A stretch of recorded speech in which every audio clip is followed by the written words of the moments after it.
aí, galera, beleza? Novamente com vocês aqui, professor Thiago Bastos, de Geografia. Vamos continuar nosso assunto sobre urbanização do Brasil aqui no nosso canal, no Enem BR. Fique com a gente, não mude, permaneça conosco. Estamos aqui com um compromisso muito sério de ajudar você na sua aprovação final em uma das grandes faculdades públicas brasileiras, na sua prova do Enem. Se Deus quiser, vai dar certo. Galera, nas aulas passadas, a gente começou a falar sobre a urbanização do Brasil. A urbanização do Brasil, nós tivemos momentos conceituais falando do que é urbanização, o que é o crescimento urbano, as fases desse crescimento urbano no Brasil, as fases do qual nós tivemos a formação de núcleos urbanos. Após esses núcleos urbanos, essas áreas centrais urbanas formadas, nós tivemos um processo de formação por suburbanização, e após uma suburbanização nós tivemos um momento de periurbanização. E a gente aprendeu que esses momentos foram momentos seccionados, foram momentos diferentes, né? Foram momentos de desenvolvimento histórico das cidades brasileiras. E falei para você, deixei claro nas aulas passadas que o êxodo rural, crescimento da atividade industrial, crescimento da atividade comercial foram as principais atividades e fenômenos que ajudaram a crescer, a inchar, a expandir essas zonas urbanas brasileiras. Na aula passada, nós falamos sobre vários processos urbanos que nós tivemos aqui no Brasil. Vários processos urbanos, né? Então nós citamos processo de macrocefalia urbana, nós citamos processos como a especulação de solos urbanos, e todos esses processos sim, podem sim ser cobrados na tua prova do Enem. Então, para a gente não pecar por falta, a gente acabamos por optar em comentar várias possíveis perspectivas de questões na tua prova do Enem. E nós vamos continuar com esses comentários agora, com essas análises agora, e a gente vai começar a falar, por favor, cheio no slide, vamos começar a falar sobre a poluição dos rios urbanos, né? Galera, a poluição dos rios urbanos, queria que vocês prestassem bastante atenção, que é um tema... Opa, só um instantinho, pronto. A poluição dos rios urbanos é um assunto muito corriqueiro em provas de vestibulares, um assunto muito corriqueiro na tua prova de Enem. Então, a poluição de rios urbanos acontece basicamente por fatores que estão diretamente relacionados a uma expansão desordenada das cidades. E aí eu vou colocar aqui para você, ó, preste atenção aí, ó, no quadro, ó, expansão desordenada das cidades. Então, galera, como bem expliquei para vocês em aulas passadas, a expansão desordenada das cidades, que inicia esse processo de expansão desordenada de grandes centros urbanos aqui no Brasil, já a partir da década de 60, década de 70, como é o caso de grandes cidades como Rio de Janeiro, como a cidade de São Paulo, cidade de Belo Horizonte, cidade de Fortaleza, cidade de Recife, Salvador. Essas grandes cidades já estavam dando sinais claros de que essa expansão urbana era desordenada. Então nós aprendemos que um dos grandes motivos dessa desorganização espacial das cidades é justamente a macrocefalia. E especificamente, alguns problemas ambientais, como a poluição dos rios urbanos nas cidades, estão diretamente relacionados a uma vulnerabilização de um trabalhador urbano. Lembra que eu falei para você que quanto mais caro é o solo urbano, o metro quadrado urbano, maior é a probabilidade desse trabalhador se deslocar para regiões mais periféricas aos núcleos urbanos? Regiões mais periféricas suburbanizadas, subestruturadas? Ok, eu quero que você entenda que esse processo de poluição dos rios urbanos está diretamente relacionado a essa vulnerabilização de uma classe trabalhadora urbana que não tem recursos suficientes para comprar o seu solo urbano e assim constituir a sua residência. Logo, eu queria que vocês observassem aí novamente a figura cheia na tela. Logo, eu queria que vocês observassem de forma muito clara esses aspectos de uma suburbanização à margem de rios. Aqui você vê, ó, a água corrente, né, um córrego urbano. Fatalmente, esse córrego urbano pode sim se tornar um fluxo de água mais intenso em momentos de chuvas intensas que as regiões, as várias cidades brasileiras passam, especialmente nos verões, já que nós estamos no hemisfério sul. E observa as características, galera, ó, como eu falei para vocês, ó, aqui a gente tem a construção de residências infelizmente subestruturadas, subconstruídas, barracos, onde esses moradores, né, essas pessoas carentes geralmente utilizam muito de materiais reciclados, né, utilizam muito de materiais de coletagem, material de coletagem que coletam na rua mesmo. A gente observa que mesmo casas de alvenaria, como você observa essa daqui, ó, casas de alvenaria, não tem uma arquitetura, né, não tem um padrão de arquitetura muito bem definida. São construções, na verdade, subconstruídas, subprojetadas. Observe aqui, ó, que é bem na margem, né, ó, bem na margem do córrego, do rio urbano. Todo esse processo que você está vendo aqui, de poluição de rios urbanos, é sim decorrente ao desordenamento dessas cidades. Mas, professor, o que causa a poluição desses rios urbanos? Vamos lá, preste atenção. Primeiro, já coloquei aqui para você a expansão desordenada das cidades. Segundo, a poluição desses rios urbanos, como já falei para vocês, é ocasionada também pelo que nós chamamos de, atenção, vulnerabilização dos trabalhadores urbanos. Lembrando, professor, a vulnerabilização desses trabalhadores urbanos acaba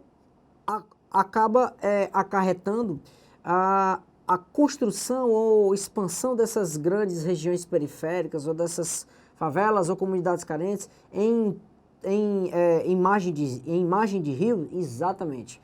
Observe que essa expansão desordenada, somada a essa vulnerabilização de trabalhadores urbanos, ocasiona este problema muito grave, esse problema ambiental muito grave, que é a poluição desses mananciais e rios urbanos no Brasil. E o que eu queria que você atentasse é que, segundo o geógrafo Luciani, que é um grande pesquisador, um grande geógrafo brasileiro, ele afirma que de cada 10 rios brasileiros que nós temos nas grandes zonas urbanas do nosso país, 9 desses rios estão poluídos. E o IBGE segue essa mesma lógica de pesquisa. Ou seja, nós temos 90% dos nossos rios urbanos brasileiros completamente poluídos. Atenção, fruto de uma expansão desordenada das nossas cidades, fruto de uma expansão, de um crescimento de regiões periferizadas, de regiões periféricas, subconstruídas, subprojetadas, resultado de um processo constante de vulnerabilização de trabalhadores urbanos, que não têm grana, não têm dinheiro para comprar um solo urbano. Agora vamos lá para a figura de novo, por favor, olha aqui o quadro, vamos lá. Entenda que a poluição de rios urbanos está relacionada principalmente, galera, à chamada poluição doméstica. A poluição doméstica, o chamado esgoto in natura, né? Professor, mas espera aí, poluição doméstica é o esgoto. Se esse esgoto é jogado diretamente no rio, então nós temos uma característica muito clara nessas regiões aonde esses rios urbanos são antropizados, são totalmente poluídos. E essa característica é a ausência de saneamento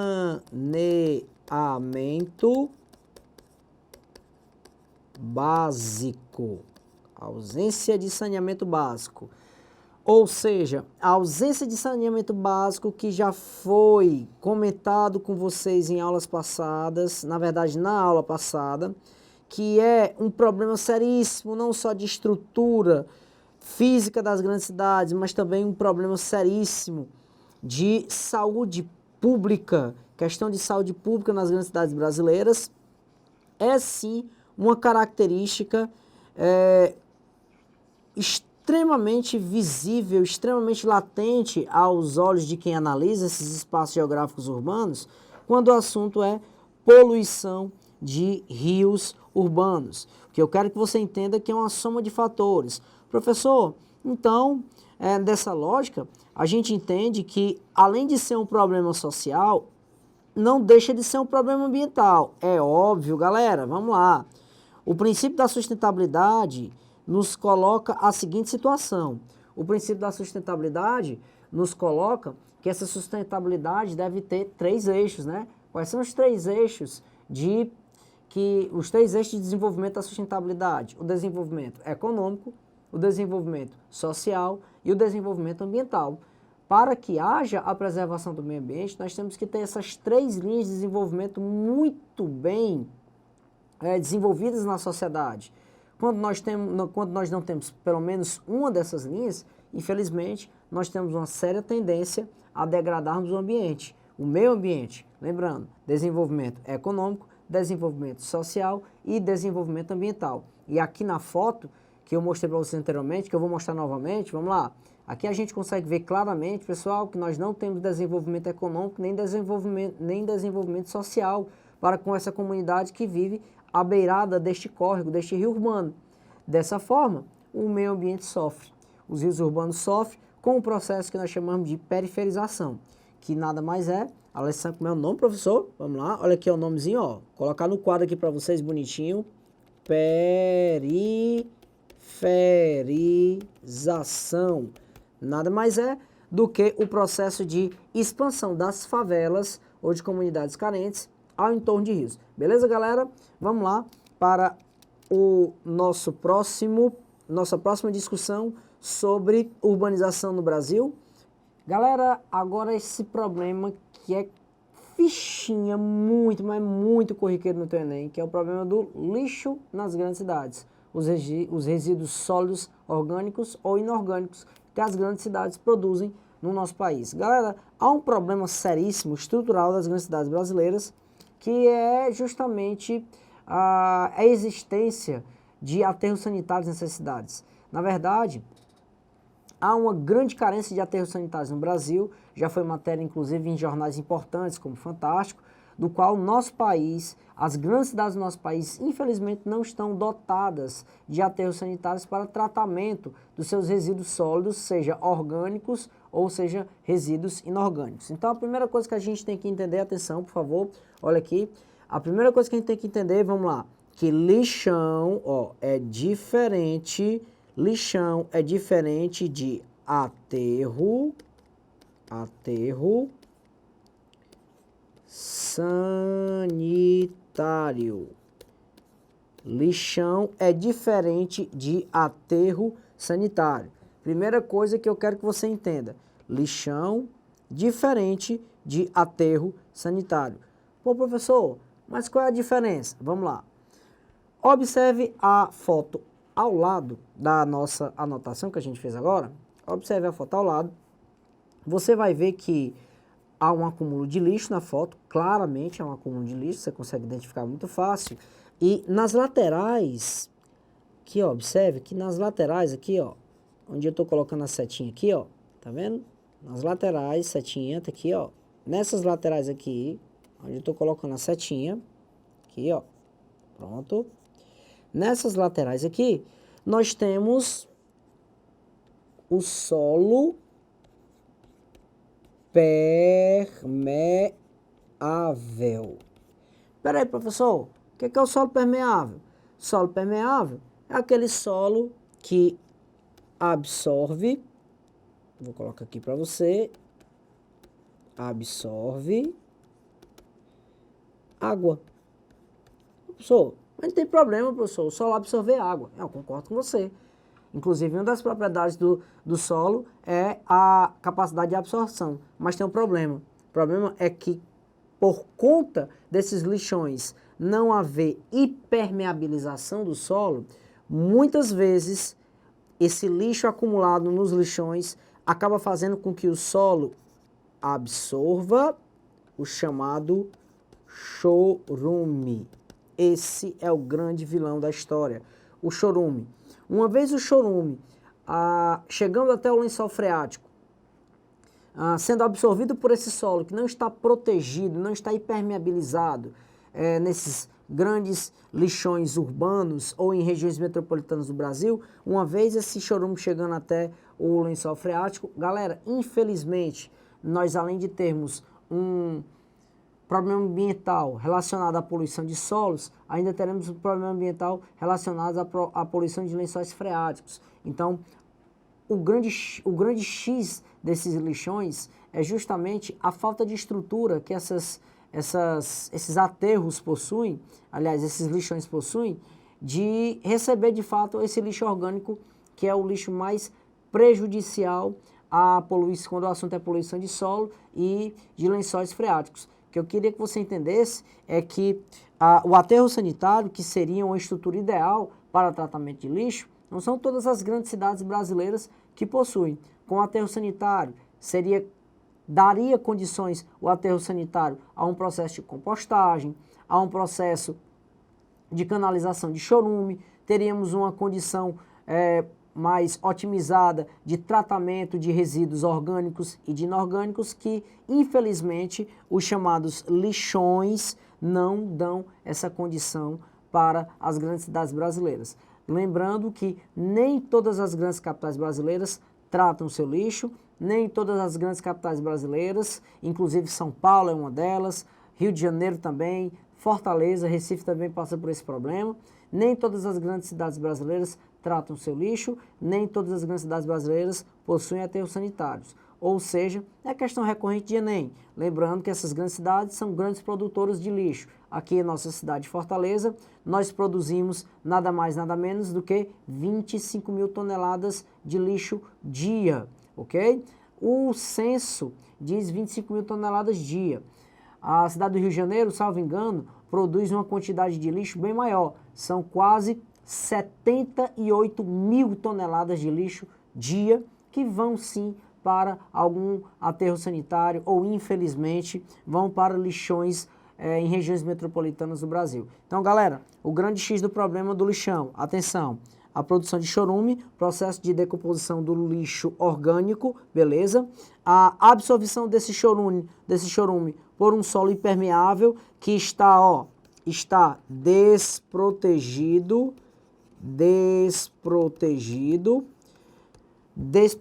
portanto não está impermeável, e aí nós temos a consequente poluição do solo e geralmente de lençóis freáticos que passam ao entorno dessas regiões de acúmulo de lixo. Beleza, galera? Essa é a nossa dica forte para a sua aprovação no Enem, quando o assunto é urbanização, beleza? Lixo nas grandes cidades brasileiras. E aí na próxima aula a gente continua a comentar com vocês mais problemas urbanos das grandes cidades. Beleza, galera? Fui, falou!